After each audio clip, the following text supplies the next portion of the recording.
Hi everyone. Earlier this year, my favourite sea shanty band announced they were going to do their first tour of Australia. I got super excited, bought the tickets as soon as they released, and it wasn't until I was putting together a costume that I realised a good tricorn hat is really hard to find here in Australia.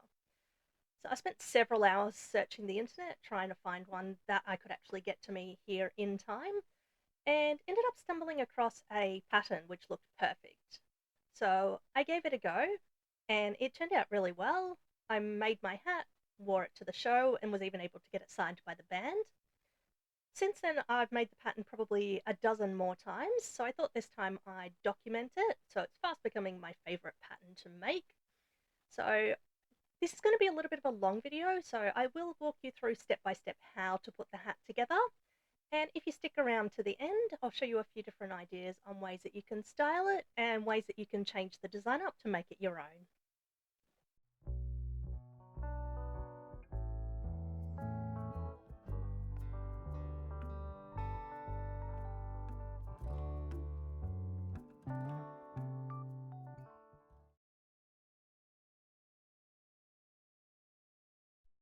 The pattern that I'm using is the Pirate Hat pattern by Tony C. I'll pop a link for that one down below.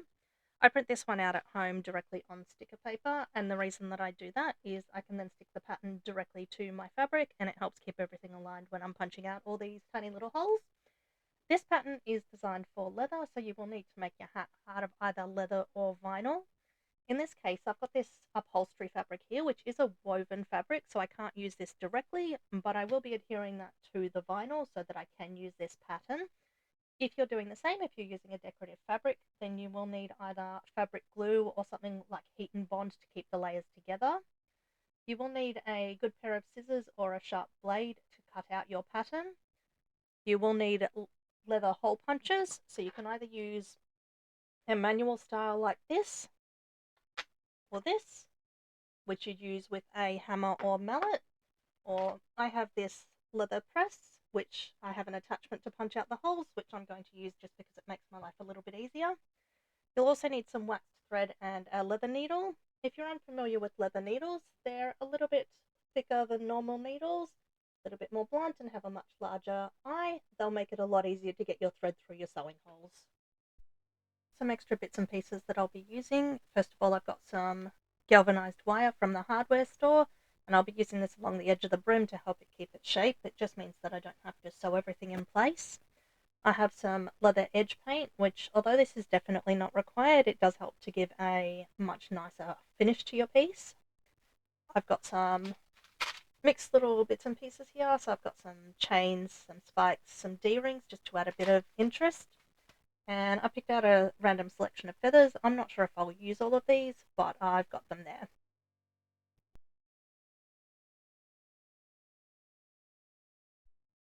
Once I've got all my pattern pieces roughly cut out, because I've got these on sticker paper, I will just peel back the very end of where they overlap,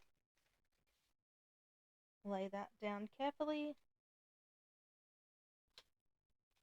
and then fold the paper back so the backing's along the whole thing now.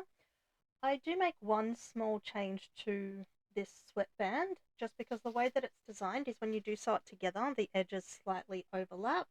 However, I prefer them to butt up against each other. I just find it a little bit more comfortable. So the way that I'll do that is when I'm popping two of these pieces together, I'll just put the edge one further along so I don't quite butt up the edges of one of them. I'll just essentially take one whole gap out of that. Off camera, I've adhered my two fabrics together and cut out my pattern pieces. So this is my decorative fabric on this side with the right side out. Underneath here is the vinyl with the right side to the top and with the layers stuck together there. The only pieces that I didn't stick the decorative fabric on were piece D and E. They're just the vinyl there, and the reason for that is these are going to be the decorative trim along the edge of the brim, so I actually want these to be black. I don't want them to be in red. So I've got my punch set up here. So these holes have a 6mm spacing, and the punch that I'm using has these prongs 6mm apart. So if you're If you have a punch that has different spacing on it, then you will need to use a one-hole punch. You don't want to punch the holes too far off what they are. If they're slightly off, that's okay, but essentially we want these to line up as well as possible.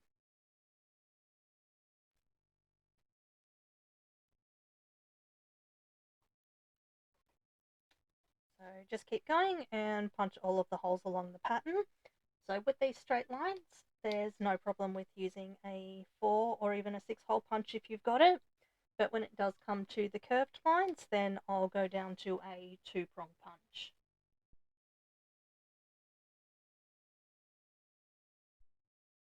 I now have all my pieces cut out and I have the pattern removed from them.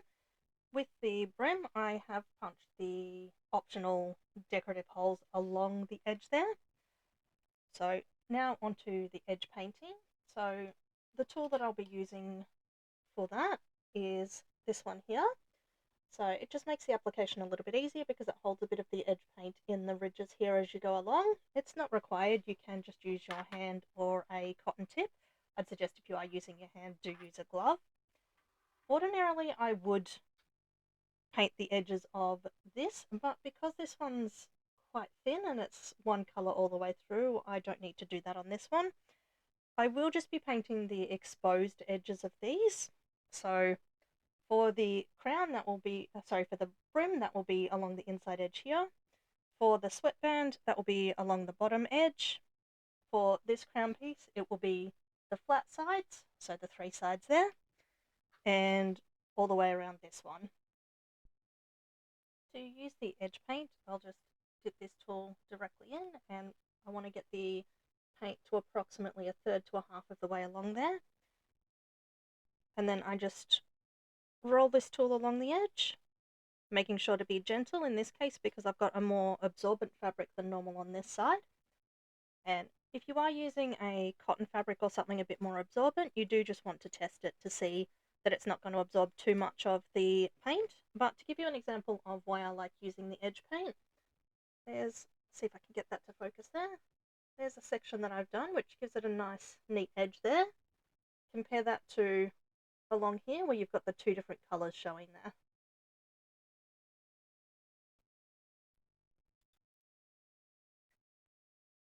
So just continue all the way around, keeping it as even as you can.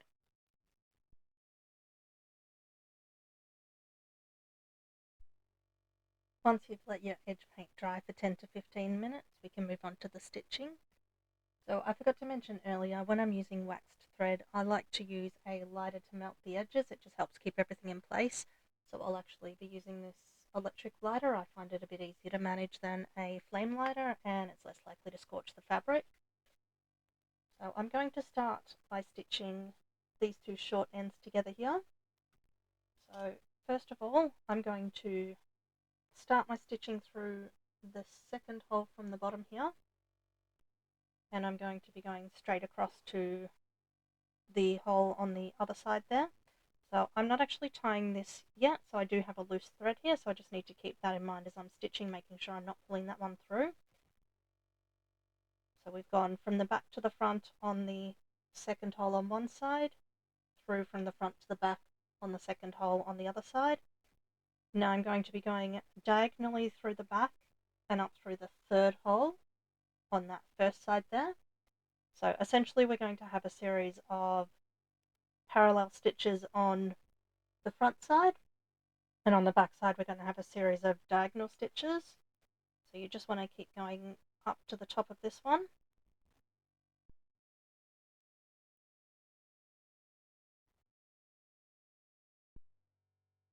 Apologies about the focus, I'm not really sure what's happening there.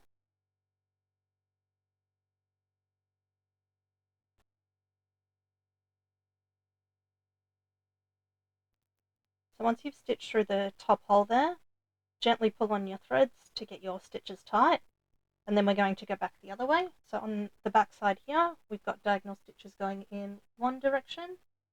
We're going to go the opposite way, so essentially we're going to have a series of crosses on the back.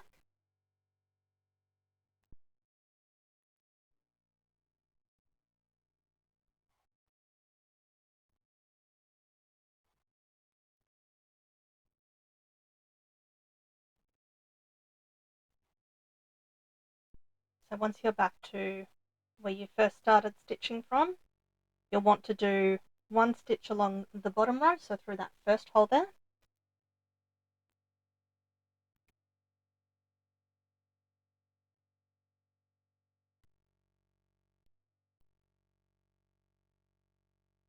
Then I'm going to tie off my thread and melt the ends.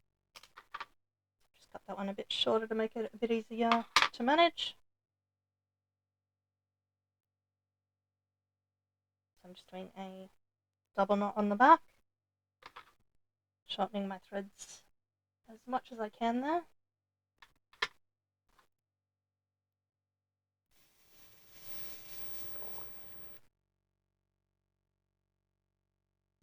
And just melting the edge of the threads, which will thicken that up a bit there and just make sure that my knot will stay in place.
Once you've completed your running stitch all the way around, you want to go back in the opposite direction, essentially filling in the gaps between the stitches so that you end up with a solid line of stitching.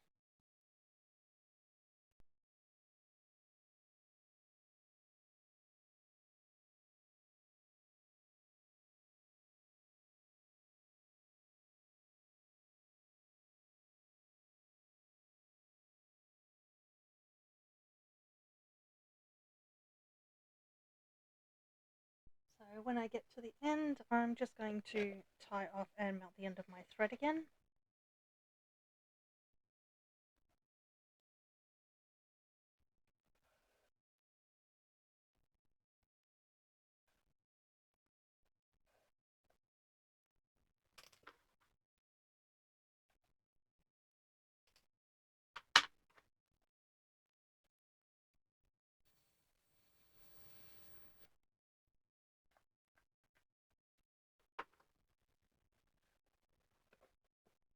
And that's the crown complete. The next step is to stitch together the short ends of the sweatband, and then we can start assembling the hat. So I'm going to start the same way with this, so from the wrong side in the second hole, I'm going to start my stitch, and then down through the second hole on the opposite side,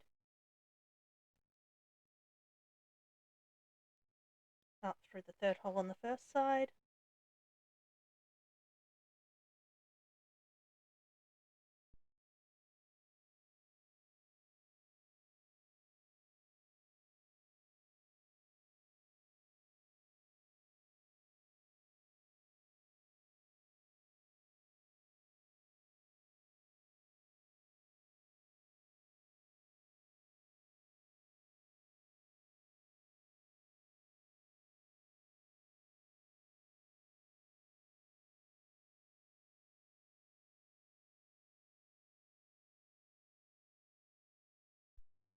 Our next step's to start assembling the hat and the brim together. So you will need to make sure with your sweatband that if you have a soft side that's facing in. And you'll want to lay your brim piece down with your decorative fabric or the fabric that you want on the side that you want on the outside facing up. And then along the back stitch line of the brim here, we're going to start our stitch here. So I have knotted this thread here so that it will stay in place. It will actually be between the sweatband and the hat, so you won't see that in the end. On this piece, you will have marked from the pattern the center back. So this is where we'll need to line this up here. So the direction of this will be facing essentially straight up. So it's a little bit odd in that we have the raw edge here and then the raw edge facing the opposite way here. So just make sure we're meeting that up with our center back line here.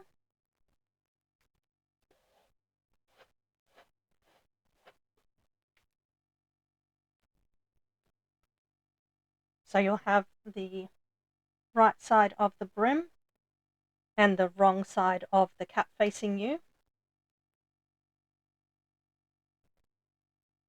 And when we go back through the next hole, we're going to attach the sweatband as well.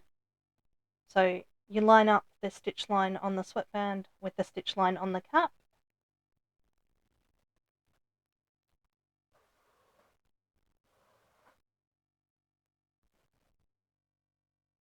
You just want to pull that tight to start with.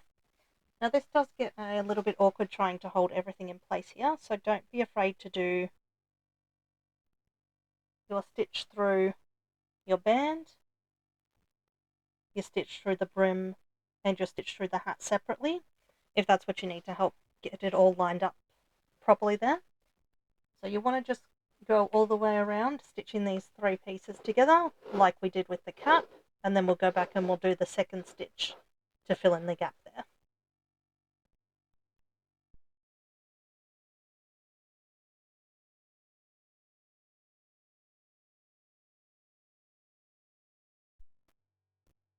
Now that we've got the stitching completed there, this is starting to look quite hat-like. So the next step will be to put the wire onto the brim. So ordinarily you could just attach the wire underneath this edge piece, but because this is quite thin and I want to make sure that this doesn't poke through, I'm actually going to tack it down along the edges just in a few places to keep it steady. I have the wire roughly tacked onto the edge there. So this is basically just to help keep it in place as I'm stitching the band over the top. Now I'm going to start with the band.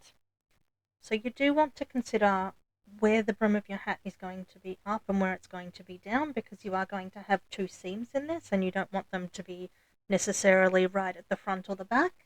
So I'm actually going to start slightly offset on the side here. I'm just going to start by knotting my thread in place.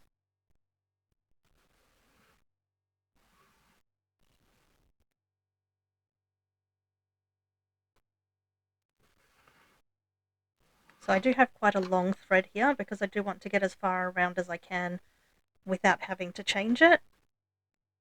So it's up to you. If you'd prefer to work in shorter sections, you can, but it just means that you're going to have knots along your piece, which I'd rather not have.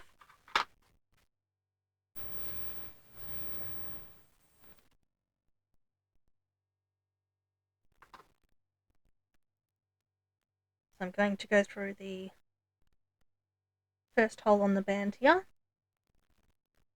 Maybe move this in a bit so it's a bit easier to see.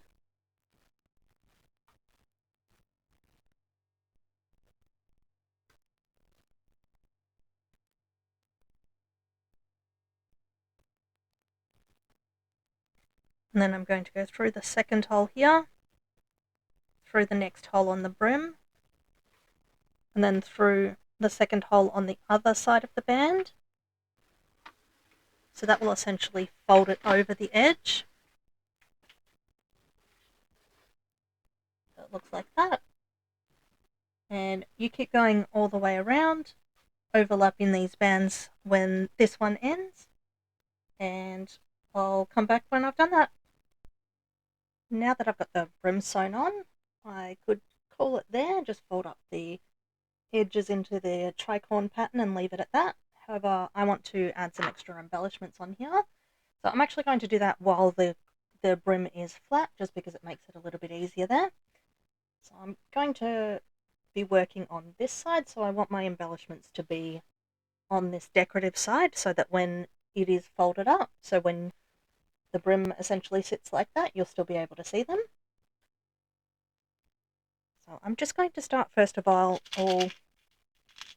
with these spikes that I have here. So just got the little screw back, popping that through the hole that I punched earlier.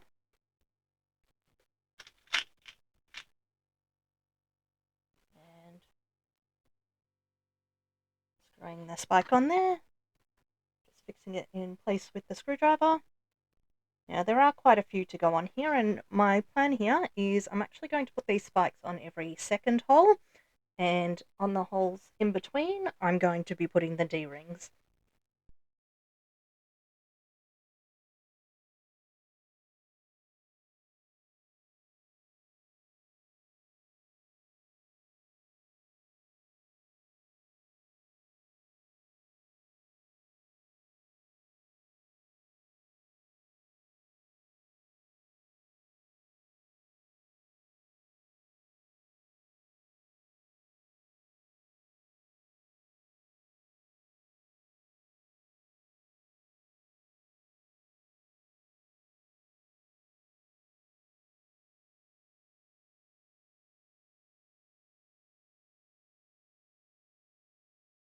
I'm going to start with the D-rings.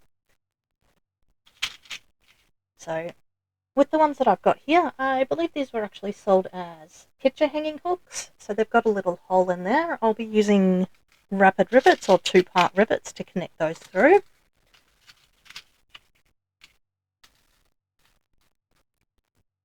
So here's the rivets that I'll be using, and once again I'll be using my press tool to attach these. To attach the D-rings, I'm starting by putting the long pronged side of the press through the back, slipping the D-hook over the top, and popping the front of the rivet on there. And I just pop it under my press and press it down.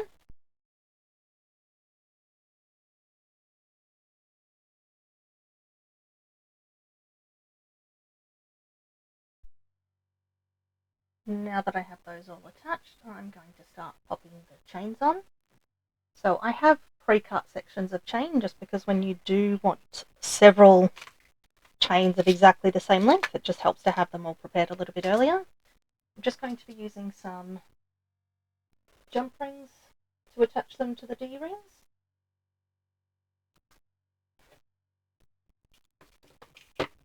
So the chains that I've got is one longer section, one slightly shorter section, and a little bit of a dangly bit there.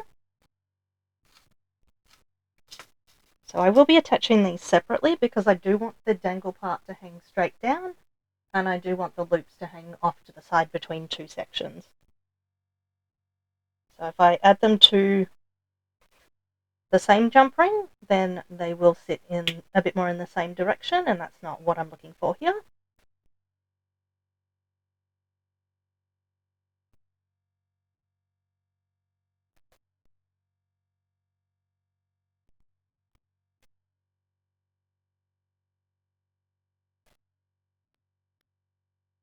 We have that one section that's hanging down with a little charm on the end. And if you haven't worked with jump rings before, you will want to have a couple of pairs of pliers to use them, and you will find that they have this little open gap on them. I'm not sure if that shows up on the camera there, but you want to grab it with the pliers either side of that gap, and you don't want to pull them open, you want to twist them to the side. then you pop your chain or your charm, whatever you're putting onto there, and then you twist it back the same way.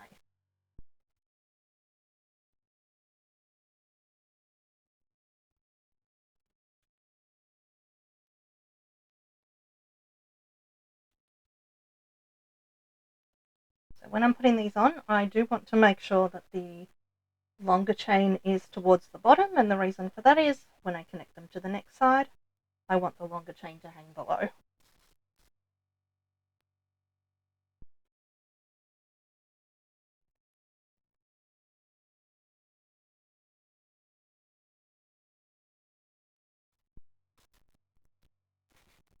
So this is what we've got there so far, and I'm going to go around and complete all of these.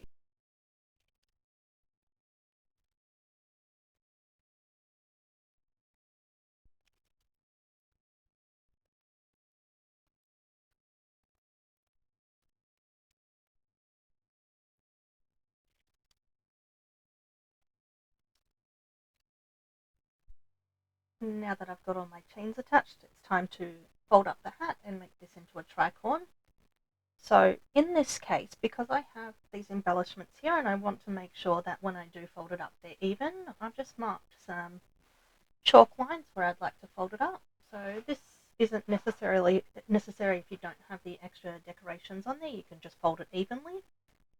So because I've got the wire in here, this part's super easy. I'll just use that point there and fold it in. I'm just making sure that I'm keeping that decoration right on the corner there.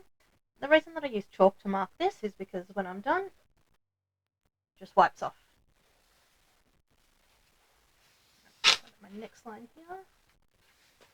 So if you don't have wire in your brim, if you've chosen not to do that, then you'd fold up the corners where you want them and you'd actually either stitch the brim to the cap here, or you can stitch add some extra stitch lines in here to hold that together.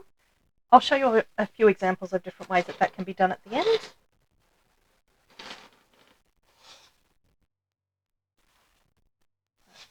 So once you've got that folded up how you want it, just bend it into shape. I like to add a bit of extra curve in these. So rather than having them out like this, I prefer to have them in a bit closer together. I think it looks a bit nicer. But just keep playing around with it until you get the shape that you want.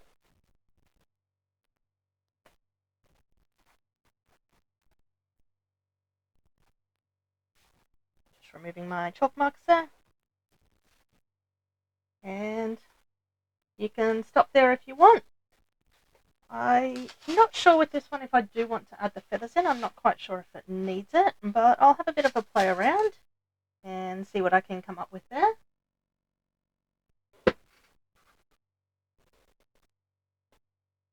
So I'm thinking if I do put the feathers in there, I'll probably just pop them in, a few of them in like that, just poking out over the edge. I don't think I really want any on the outside or anything like that, like you may traditionally see with a hat.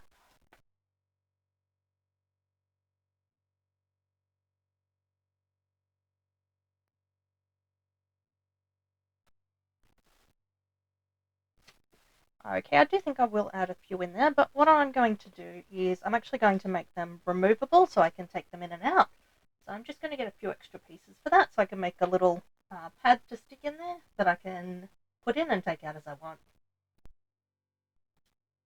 So I've just got the little offcut here of my hat fabric that I cut out from the middle of the brim, so I may as well use that there. So I'm just going to cut that down to size a little bit, probably just go a flat edged on one side, and then a bit of a teardrop shape because we want the feathers to be facing towards the back. So with this one, I'm actually going to have it so that it just sits in the hat. I'm not actually going to have it glued in or anything like that, and the reason for that is that this fabric here has a bit of texture to it, and when it's up against the other fabric of the hat here, it won't move around. If you don't have a textured fabric or if you want to glue it in place, you can do that. If you want to make a removable section as well, then you can also pop a little bit of Velcro on the inside of the hat here, pop a bit of Velcro on this, and that way you can put it in and out and you won't be able to see the Velcro once the brim's done up. So I'm going to put the feathers on this side, and this side's going to be up against the hat.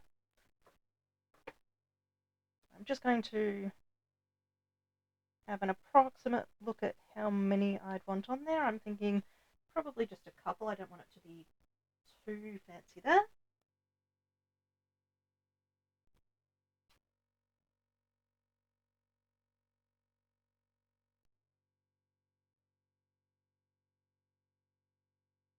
Alright, that looks good to me.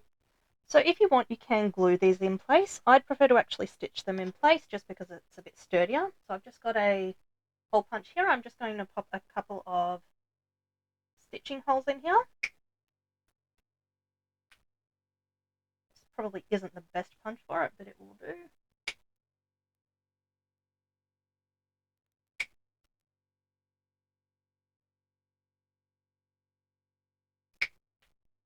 So just pop as many in there as you think you'll need.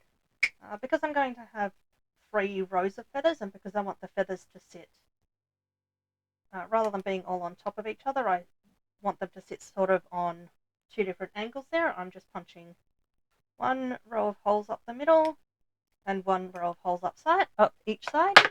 So that will allow me to actually stitch them in place along each side. So I'm just going to use some of the leftover wax thread there because that's what I've got on the needle.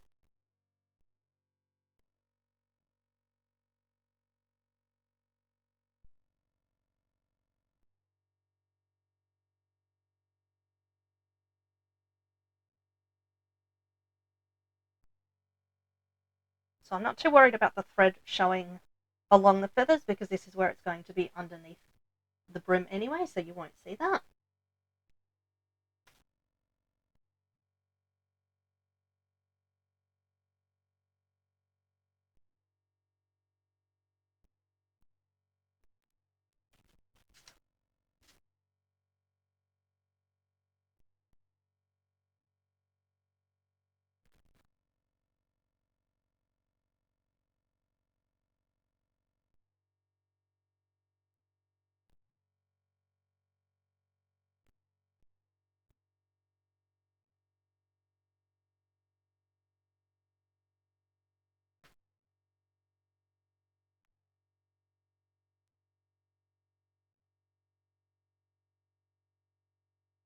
I might pop that one on the other side. I might put the one that curves the other way here.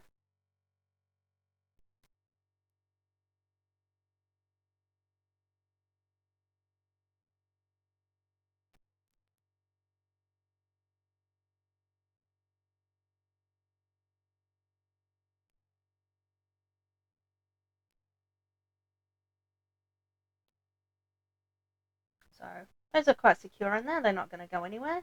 If you do want to add a few extra stitches on there just for your own comfort, definitely go ahead and do that.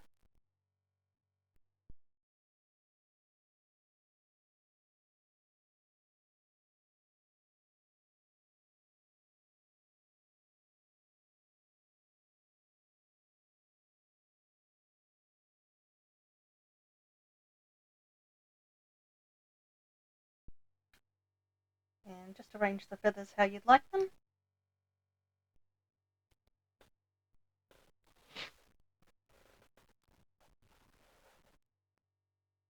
Now I can easily just slip them in there when I want feathers on there and take them out when I don't.